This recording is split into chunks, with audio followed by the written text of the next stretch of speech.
La Nouvelle-Calédonie, dans l'océan Pacifique, et la Martinique, dans la mer des Caraïbes, sont des îles qui font officiellement partie de la France et qui aspirent depuis longtemps à une plus grande autonomie, voire à une indépendance totale. Cependant, Paris n'est apparemment pas prêt à laisser partir ses anciennes colonies, si bien que les habitants sont de plus en plus confrontés à des actions agressives des forces de sécurité françaises. Ainsi, dans la nuit du 19 septembre, un homme a été tué lors d'une opération des forces de sécurité françaises en Nouvelle-Calédonie. Ainsi, le nombre de morts en 4 mois d'émeutes dans le territoire français du Pacifique s'élève à 12 personnes, près de 2500 personnes ont été arrêtées. Le montant total des dommages causés par les émeutes dépasse le milliard d'euros. L'agence France 24 note que l'incident s'est produit lors d'affrontements entre la police et des manifestants dans la localité de Saint-Louis, près de Nouméa, la capitale du territoire d'outre-mer. La police continue de rechercher 10 autres manifestants. Rappelons que les habitants protestent contre la révision constitutionnelle en cours d'examen à Paris, qui prévoit l'octroi du droit de vote pour la participation aux élections locales aux personnes résidant sur le territoire de la Nouvelle-Calédonie depuis plus de 10 ans.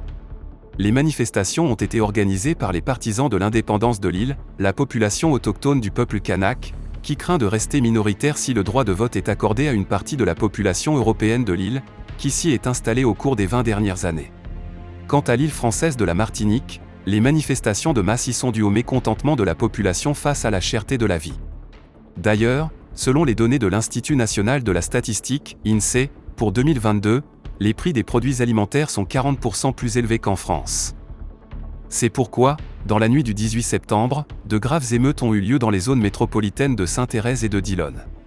Des manifestants ont incendié un restaurant McDonald's et un hypermarché Carrefour a été attaqué par une cinquantaine de personnes qui ont érigé des barricades sur le parking et tenté d'y mettre le feu, selon l'AFP. 11 policiers et 3 émeutiers ont été blessés lors des affrontements, et 15 personnes ont été arrêtées.